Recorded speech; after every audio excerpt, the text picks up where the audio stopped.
Today I'm joining you from the territories of the nthiyawak, Anishinaabe, Dakota, Lakota, and Nakoda, and the homeland of the Métis Michif Nation. My home and the studio where I am recording this are on Treaty 4 lands. One of the things that I like to do after acknowledging the land from which I work and on which I live is to also talk about what this land means to me.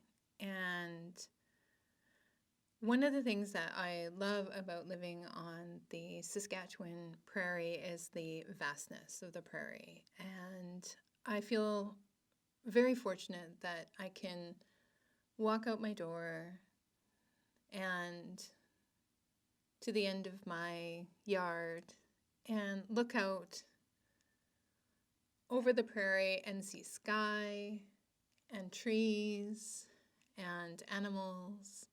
And I feel very blessed that I have this proximity to nature living where I do.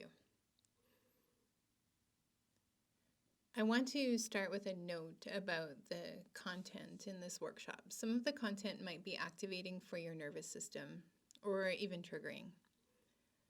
Right now, before we begin, take some time to locate your internal resource, a space of safety or relative safety in your body, a part of you that feels like home. And then you may also want to take some time to consider what your external resource options are, should you need any additional assistance processing the materials. So this might be a friend or a therapist or your partner. Of course, you're welcome to stop the video at any time and take all of the time that you need as we move through the material.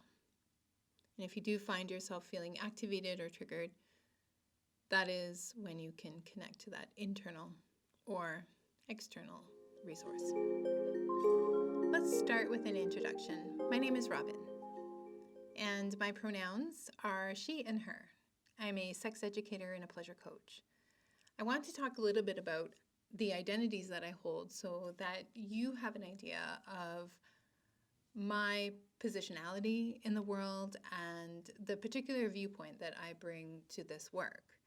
I also want to know that I do spend a lot of time active in working with the implicit bias that can come along with holding the privileged identities that I have. So I am white. I am also a cisgender woman. I am able-bodied, heterosexual passing. I do have a full-time job and I own my own business as well. I'm married and I own a home. I do also hold some marginalized identities. I identify as queer and neurodivergent. I'm a woman, and I do hold generational trauma on my mother's side of the family. Her father attended the residential school system here in Saskatchewan. So I want to talk first about what you can expect from this workshop today. So the webinar itself will last roughly an hour. And at the end of the teaching material, I'll also be sharing about my new program, Reclaim, which begins on August 24th, 2021. We'll talk about shame, and we'll be exploring sexual shame and Brené Brown's work on how to navigate feelings of shame in order to move toward empathy, which is the antithesis to shame. And then we'll also talk about shadow, and I'll share why most spiritual spaces have got shadow work all wrong, and we'll explore how getting it right is one of the most powerful self-awareness tools that we've got. And then we'll also explore sacred sexuality, and I'll share about the power of sacred sexuality to support overcoming shame and meeting shadow with compassion. I'll also be sharing my top 3 sex toys and one tidbit that I think you'll really enjoy if you've not been made aware of this particular piece of information around what everybody needs to know about desire. So let's start with my story. So I want to specifically frame this around my experience with shame and shadow in sexuality, and then what I have learned to work in this realm and to overcome some of the challenges that I've faced.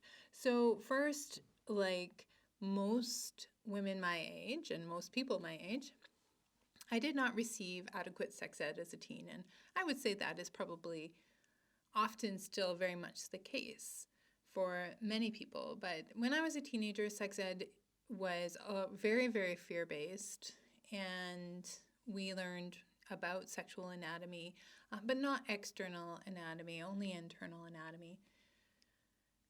I had no idea what a clitoris was right up until university.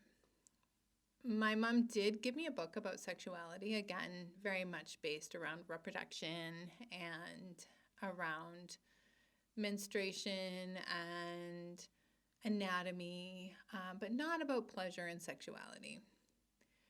When I had my first sexual experience as a teen, I did not enjoy it and experienced a lot of shame, and a lot of shame actually from my partner at the time for not having an orgasm or particularly enjoying the experience.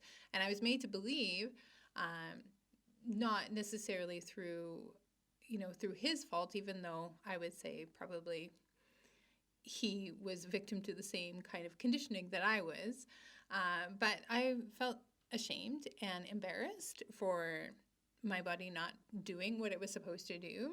And also, the reality is that he had no clue what to do to make my body do what it was supposed to do. But I lived with this thought or this belief from that moment that I was incapable of having an orgasm. I just didn't know how to. My mom was not sex positive or at all encouraging of sexual exploration. And I definitely went into my earliest sexual experiences in university and into adulthood with the idea that having sex with someone was about validation of my worthiness, of my sense of belonging, and it was always about an external validation for me. It was never about pleasure or seeking pleasure or feeling pleasure, and I absolutely faked every orgasm up until I was in my 40s. And when I went to university, I studied women's studies, which is what really laid the foundation for all of my work to follow, and which continues to lay the foundation of all of my programs and the work that I do. There's always a feminist lens, a feminist viewpoint. I experienced anorgasmia, so the inability to have an orgasm, until my 40s. And then when I was in my 40s, I discovered also, along with this newfound ability to feel pleasure that I had once thought was unavailable to me, I discovered vaginal eggs and sacred sexuality. And those truly transformed my relationship with my sexuality, my relationship with my body, and my relationship with pleasure. I took a 600-hour sex, love, and relationship coach training with Layla Martin and began coaching in 2018. And always looking to challenge myself and to learn more, I actually landed my dream job. This is the job I would have loved to have gotten when I graduated with my women's studies degree as a sex educator in a university setting in 2020. And what's really special about this is I believe that my background in a more holistic, sacred sexuality has really informed how I approach sex education. Of course, my feminist background absolutely impacts how I approach sex education, but sex education being research-based and really grounded in science has informed how I coach around sexuality and how I even understand my own sexuality. And so I think it's brought a really special and unique depth of knowledge to the work that I do. I want to also acknowledge that shame work, so my own experience of sexual shame and shadow work, are and will always be a work in progress. This is a continuing practice for me working in these areas. So let's start by talking about shame. What is shame? I want to acknowledge Brené Brown as my source for this work around shame and her work around developing what's called shame resilience. So shame can be defined as an intensely painful feeling or experience of believing we are flawed and therefore unworthy of acceptance and belonging. And obviously we experience shame in multiple areas of our life, and you may even want to take just a moment now to think about all of the areas in which you experience shame. They may be around your body, it may be around your sexuality, it may be around other areas of your life, your career, your relationship, who you are, the amount of success you've had. So there is absolutely multiple ways in which we experience shame. Shame causes us to feel trapped because in the space of shame, we're faced with unrealistic expectations. So we expect way more of ourselves, but we have few options to live up to those expectations. And it's in that place where we find ourselves experiencing shame. Shame causes us to feel powerless and confused and angry, and it causes us to feel as though we might be judged or potentially even judge others, and we may also feel the need to hide away. Because of all of this, shame causes us to feel really isolated and gives us a feeling of being trapped out of human connection. So what is shame resilience? So shame resilience is the process of moving from shame and that feeling of being trapped and powerless and isolated towards feeling empathy and connected and powerful and free. So first we need to accept vulnerability. When we think about sexuality, it's very easy to recognize how vulnerable we might be in this area. And simply just asking yourself, am I capable of being wounded or open to attack around this issue? And if the answer is yes, then it's very likely that there is going to be shame associated with this particular topic. And then you can develop critical awareness. So you start to take a step back from the shame and look at it critically.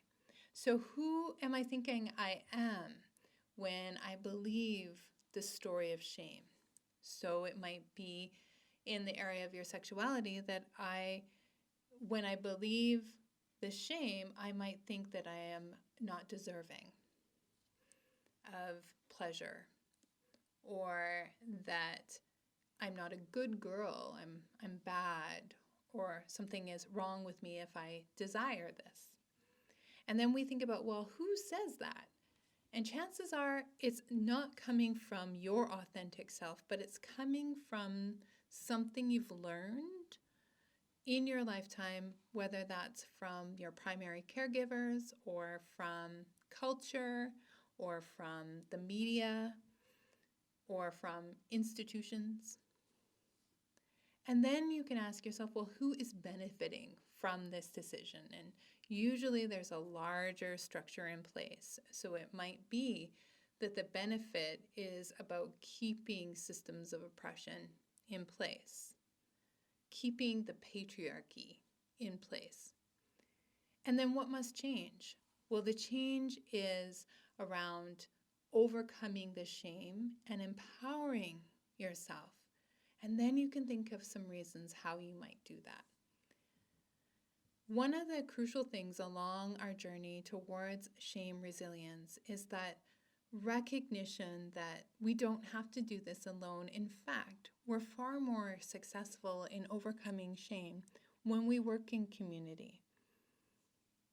So this means rather than isolating ourselves away, we can open up to people we trust and share about what we're feeling and ask to be held or seen or supported in our shame. It can also be really impactful if we support others, offer support to others in areas where maybe we once felt shame and then we no longer feel shame. Having this space where we can practice and be in empathetic relationship to one another and to each other's shame is, I think, one of the crucial and often missing steps in creating cultural shifts around shame, particularly around sexual shame, because we hold this close, we keep it private, we believe that we shouldn't be talking or sharing about, or we face a degree of embarrassment or worry around sharing this. And it's in that space of being able to connect with a group of people, with a circle, with a friend, with a therapist, and just talk about it. And that can be very powerful. So our shame work is about building community. And then we learn to speak shame. The more we speak shame, the more we disempower the shame and empower ourselves. So we start to possess the language of emotional competence. And we can talk about shame and deconstruct it. And we develop a fluency in the language of understanding shame. And this is the process of overcoming shame. Let's move on to shadow work. So what is shadow? The shadow aspect of our personality comes from Carl Jung. And it's the unconscious aspect of the personality that the conscious ego does not identify in itself. So these are essential parts of you that you've shut down or disconnected from. Your shadow is hidden and inaccessible. But your shadow pieces, even though you're not conscious of them, even though you may even outright reject them as not being part of who you are, they end up creating drama, chaos, judgment, and criticism. So they operate just under the surface of our consciousness, yet they're very impactful. These shadow pieces are very impactful in our lives. Shadow work is the process of unlearning. So shadows show up in multiple areas of our lives and are the cause of a triggered or reactionary response to a situation or a person. Some of the things I want you to understand about shadow work is, first, it's collective work. In wellness spaces, we do tend to think of our personal development journey as something that's just for us. We recognize our role and the ripple out effect, but we often think that we are the sole focus of improvement. And so it can become very hyper-individualistic. And I think when we're looking at shadow, we need to recognize that shadow can be an individual experience, but we also all carry a cultural shadow. So shadow pieces from our culture, our cultural conditioning that can impact us in many ways. One of those ways is around implicit bias. So these ideas about others or about the world that we just haven't examined because we hold specific kinds of privilege that have made it so we never really needed to examine these biases. So as soon as we start to acknowledge that shadow is not simply just a personal endeavor, it's a societal, cultural endeavor, I think it makes the shadow work so much more important to be engaged with. This work can be immensely valuable as a way to unpack bias or racism and cultural conditioning, and is very powerful when it's framed within this larger community construct. I also want to acknowledge that shadow work often is used as a personal development tool that is designed to help those who already hold privilege to manifest more resources. And underlying that idea is a narrative that says that if we just did the work, we could have anything that we wanted, without first acknowledging that that work is bigger than an individual, that work is cultural. So if we're not doing the collective shadow work, we're not all going to have the same access to resources through individual shadow work. So your shadow, even though it is operating unconsciously and may be impacting your life in very negative ways, is not responsible for your lack of privilege due to any historically oppressed identities that you may hold. That's not your shadow, that's a larger cultural shadow, and it's really important to make that point when we start to do shadow work, because we don't want our shadow work to also simultaneously be a source of shame. Sort of defeats the purpose. Shadow is not conscious. So shadow work always lies in the unconscious, and it shows up as triggers or reactivity or strong sensations or fear, projections or intuitive awareness. So we don't know when our shadows are going to pop up. We don't know when we're going to be impacted by those deeper subconscious patterns. And often we see shadow work as being, this process of working with aspects of our personality that we simply don't like. But that's kind of like a shadow work light, in the sense that if we know about these pieces and we don't like them, they're not in the shadow. They're actually in the light. We're aware of them. And that's just, it's not shadow work. It's just the work of being a good human, acknowledging that there are parts of you that you potentially want to work on, shift, change, or become more conscious around. Your shadow is not something that you need to get rid of. So when you're working with your shadow, you can turn towards it, these difficult emotions that surface, with love and compassion. And that way you can bring what is sitting in the unconscious into consciousness. And by doing that, you can work to integrate, to become more whole, and to unlearn the conditioning that you may have received.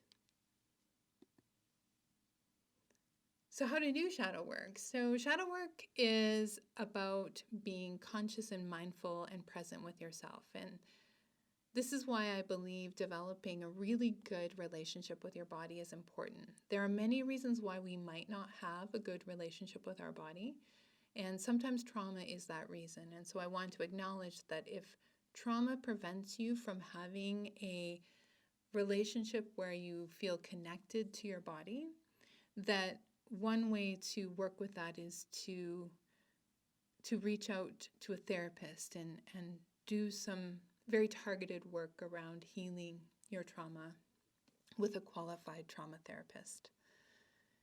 If you have a good capacity to connect with your body, to feel sensations, this can be a really powerful tool in many areas of your life, but it's also a great tool for mindfulness around these subconscious scripts that are running the show if you are not aware of them.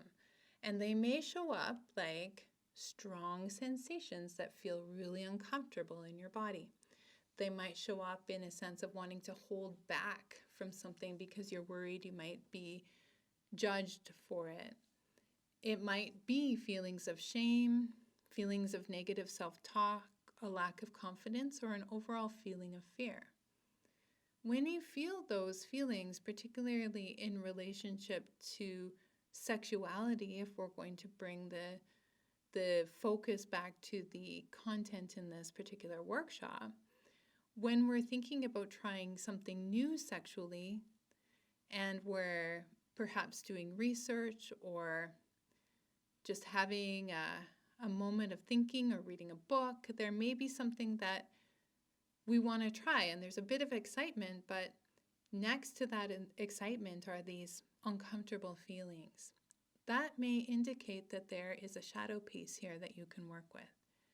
So in order to work with the shadow piece, you want to call up the feelings of shame or fear or disgust, embarrassment, unworthiness, or lack of confidence, and do what's called pendulation. So you feel those feelings and then consciously shift yourself towards feelings of pleasure or joy or power. And then you can move back into the feelings of shame and notice how you can hold both. It's not either or.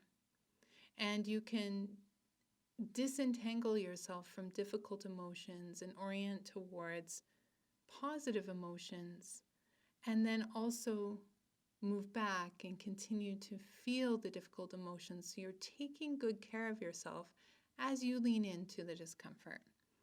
Once you feel like you've diffused the discomfort and it feels like you have a sense of like understanding that you're not trapped in it, it's not taking over, then you can move into detaching. And so you can think about, well, I wanted to try this new thing in my sexuality, but I started to feel these feelings of shame. Why do I feel these feelings of shame? Well, you can see how shadow work and shame work actually work really, really well together. And so here again, we can do the analysis and recognize this is cultural conditioning.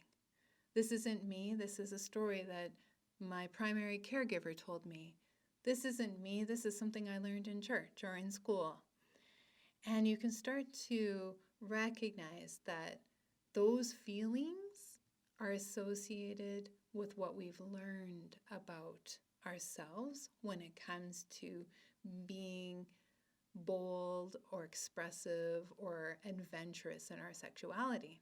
And those are the shadow pieces, the conditioning around our sexuality that lurks underneath the surface.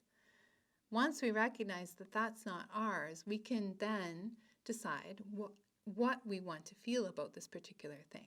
So we don't want to feel shame, we want to feel empowered, or we want to feel like this is pleasurable or enjoyable or fun, or it's something to be celebrated. And we start to create some distance between the conditioning to invite something new, something that is more closely related to our authentic sexual wholeness. So let's move on now to sacred sexuality. So what is sacred sexuality? Sacred sexuality is a wonderful tool that we can use to practice overcoming feelings of shame and practice meeting our shadow. It invites honoring and spirituality into the realm of sexuality, and we do that through meditative practice and ritual. The focus in sacred sexuality is working with energy and moving energy through the body while creating whole body pleasure experiences that feel transcendent, that move beyond our limited sense of our physical body.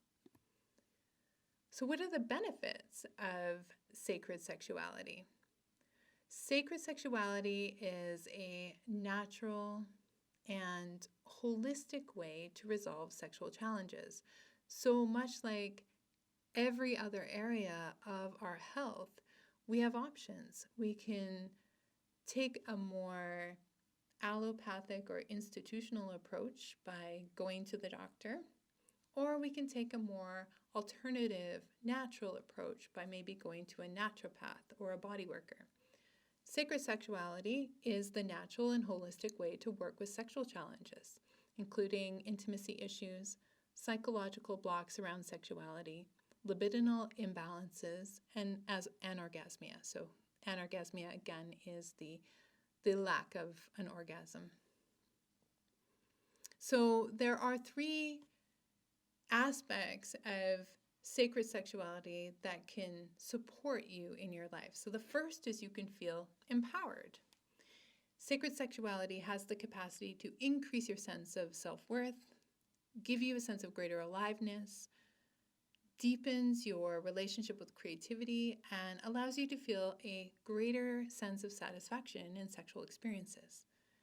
It can also support you in honoring, so helping you to alleviate low self-esteem or self-image, and can be supportive in releasing shame. And then joy.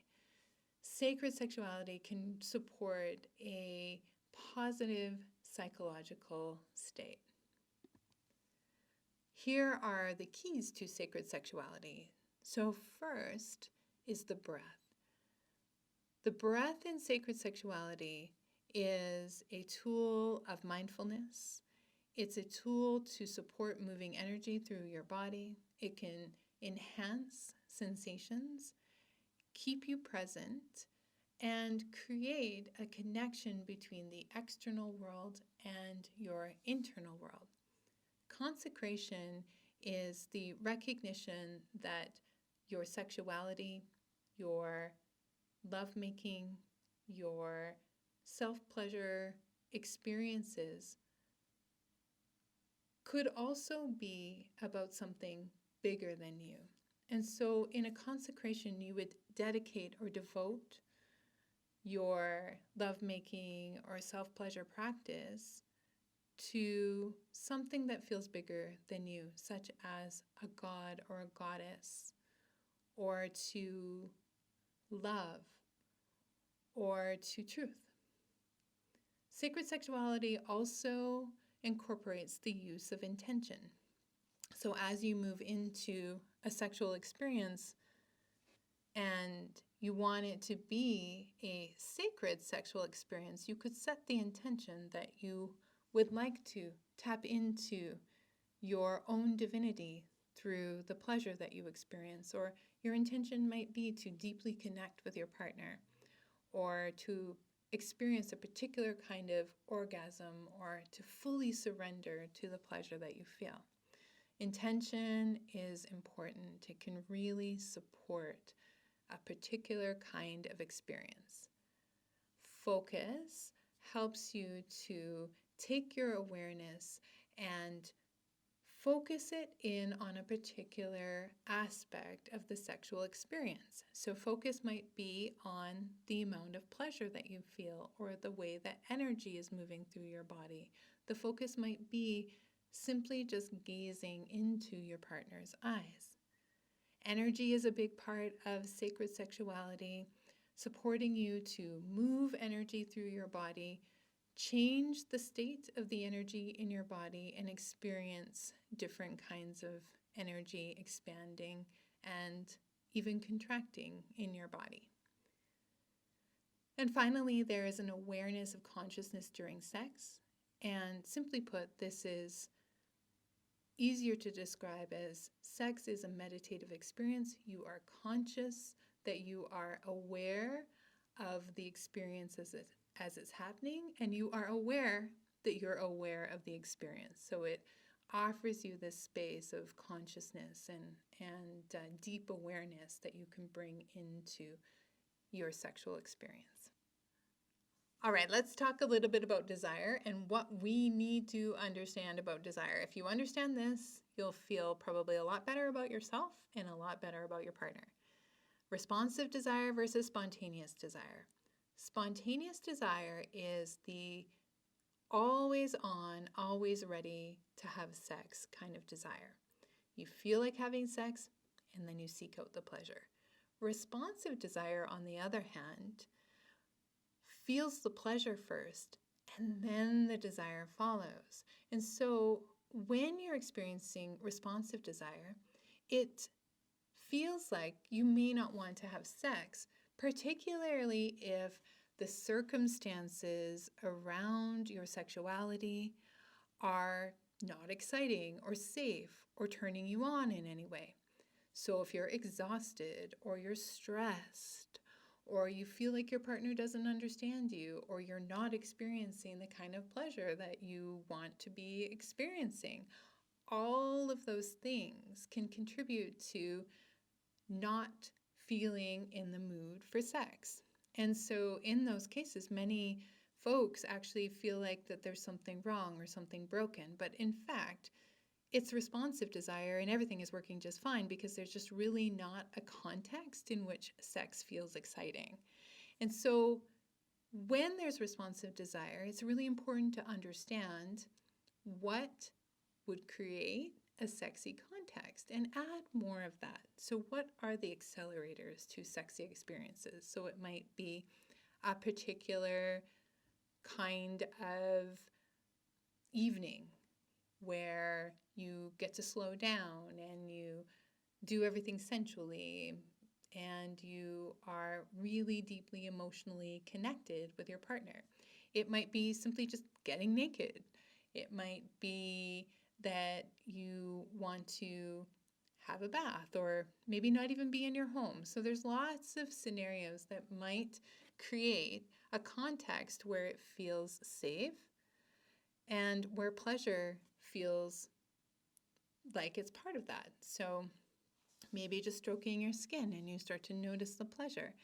And then from that pleasure, from that experience of feeling connected to pleasure, connected to your body, desire will follow. And then from desire, there can be more pleasure.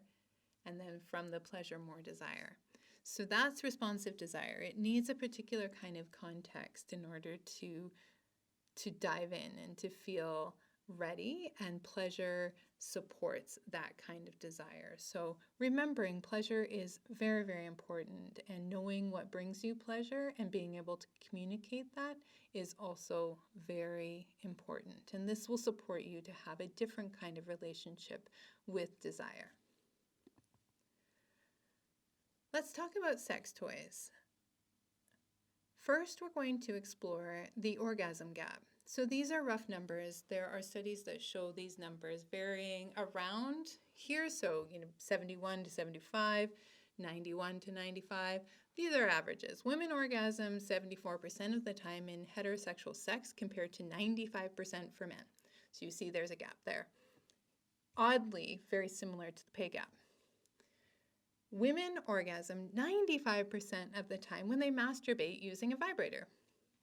So, as you can see here, really easy solution to closing the orgasm gap might be to bring a vibrator into partnered sexual experiences. But what this really speaks to is these numbers are not the same for women who have sex with women. That number goes up to about 80% for orgasming the last time that they had sex. So we see that the challenge here is in the way that heterosexual sex happens. And we can presume from that there's something happening in heterosexual sex that is not producing the kinds of orgasms that are maybe desired in that particular situation.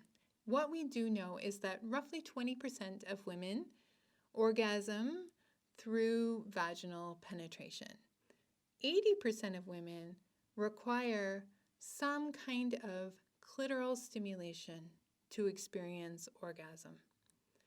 So we're just doing heterosexual sex all wrong because the focus is on penetrative sex. And often penetrative sex does not offer enough clitoral stimulation in order to experience an orgasm. Sometimes that's due to anatomy, and sometimes that's just simply due to the way that sex is happening. So, in order to close the orgasm gap, we need to change the way that we're having sex. And we need to communicate what allows us to have an orgasm. And we learn to communicate that, and we learn about that through self-pleasure. So these toys can support your self-pleasure practice. The first tool I want to talk about, and the tool that I used to become orgasmic, is the vaginal egg. So despite the controversy and the overall lack of science around using vaginal eggs, and just Google goop vaginal egg and you'll know all about it, I have found this to be a really effective tool to support bringing awareness to your vagina, and bringing that awareness and that sensate focus to your vagina supports awakening sensation and awareness of sensation and a connection to pleasure. I really look at this as a practice very similar to yoga. It's like a prop that supports us to be more conscious and more aware in our body. The next tool, a crystal dildo, can support exploration of deeper full body orgasm that may be not like or supported by clitoral orgasms, and can also be a way to do a self-massage or a de-armoring of your vagina. So we know that massage can be really effective in processing emotions that we hold in our body, and so the crystal dildo is a great tool to do that work for yourself in your vagina. This is absolutely a powerful tool for tapping into a sacred connection with your sexuality. I also recommend getting yourself a vibrator, and a rumbly vibrator is a great idea. So the magic wand, or similar vibrators with the ball on top and the handle, can produce both that kind of buzzy sensation and that deeper rumbly sensation. So you can change the speeds and change the impact of the vibrator. And so you can experience that buzzy, immediate sensation and that deeper, more all-over rumbly sensation. And it's really the perfect companion in solo and partnered sexual experiences. Now, there aren't many sacred sexuality teachers that you'll find that recommend using a vibrator. I recommend using a vibrator because I strongly believe that all orgasms are good orgasms, and that sometimes the support of a vibrator can take away the feelings of frustration around orgasm and can really support ease around orgasm. And so I recommend them for anyone. Now, there are some things about vibrators that you may see folks saying that we shouldn't use them because of these things. So the first one is vibrator dependence or addiction, which is completely false. What actually happens is our brains just really like the easiest way to do things. It's like efficient to use a vibrator to have an orgasm and experience pleasure. And so our brains are like, let's just do that way. It's the easiest. And so when we get used to doing things that way, the other ways become more challenging or difficult. So in order to not have that happen, this isn't an addiction to a vibrator. This is simply just a patterned way of reaching pleasure. And so having multiple pathways to pleasure can support. So using a vibrator sometimes and not using it other times is a way to overcome that, if that's something you're concerned about, and actually doesn't even need to be something that you're concerned about. And then the other thing with vibrators that is sometimes a concern is that it can cause numbness. And yeah, absolutely it can, but the numbness goes away. It's not permanent. So there is sometimes a loss of sensation immediately after using a vibrator, but that does go away. Now I want to talk about my new program, Reclaim. So Reclaim is a 9-month exploration of pussy, power, and pleasure. I am so excited about this program because it truly speaks to where we are right now in our culture, in our bodies, with our emotions, with our capacity. I felt like I really wanted to share all of my programs. I was feeling like my programs were a bit too compressed. The expectation to get it done may be something that felt overwhelming, particularly because we're living in a world of uncertainty right now. We don't know what's coming, and we don't know how much energy or capacity we have. And so I thought, how do I speak to that? How do I offer something that allows us to still have a conscious practice of pleasure, but doesn't involve a lot of work, a lot of commitment, a lot of time, and a lot of mental energy. And so this is what I came up with. I combined all of my programs, and I thought, how long do I want this program to last? Like, how long do I want this container to be? And 9 months came to mind, and it felt like a good number. And I mapped all my programs in, and it worked out that I would be releasing modules roughly every other week. And that gave us so much time to luxuriate in each of the modules. So that's what this is. Reclaim is a journey from a very basic yet profound connection to your body through deep healing of shame and sexual shadow into the sacred space of intimacy. It's an invitation to allow the erotic support of sensual feminine archetypes with a focus on pleasure that heals, awakens, empowers, transcends, and invites authentic sexual expression and wholeness. As you can see, each of the 9 months here has a theme.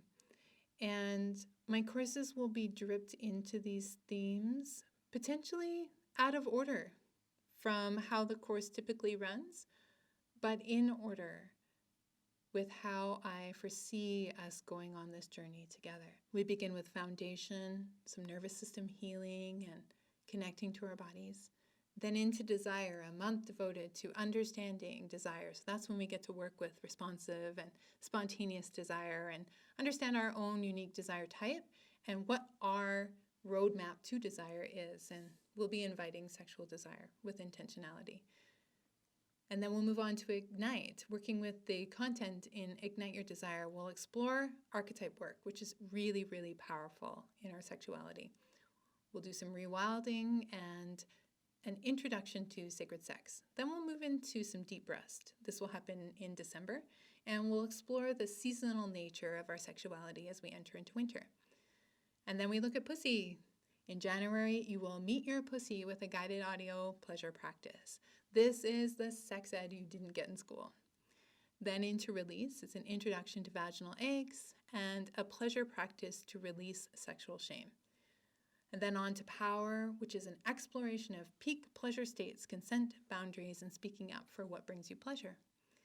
Then sacred. Here's where we'll dive into the shadow work. So a deepening of what I shared in this workshop. We'll work with some devotional sacred sexuality practices as well. And we're going to approach shadow work through the sacred. So through sacred sexuality. It's really potent and powerful work, and that was part of my course, Pussy, Power, and Pleasure.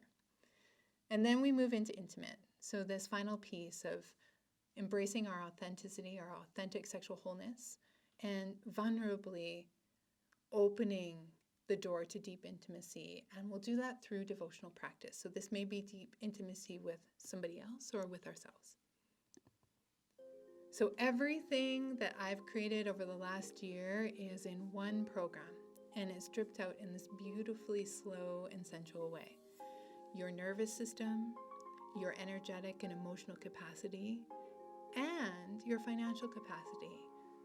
All of these things are taken into consideration in this course. We want this course to be something that feels doable and that really supports you to have a conscious and really, really intentional connection with pleasure in your life. And this will support you to navigate the challenges of these times.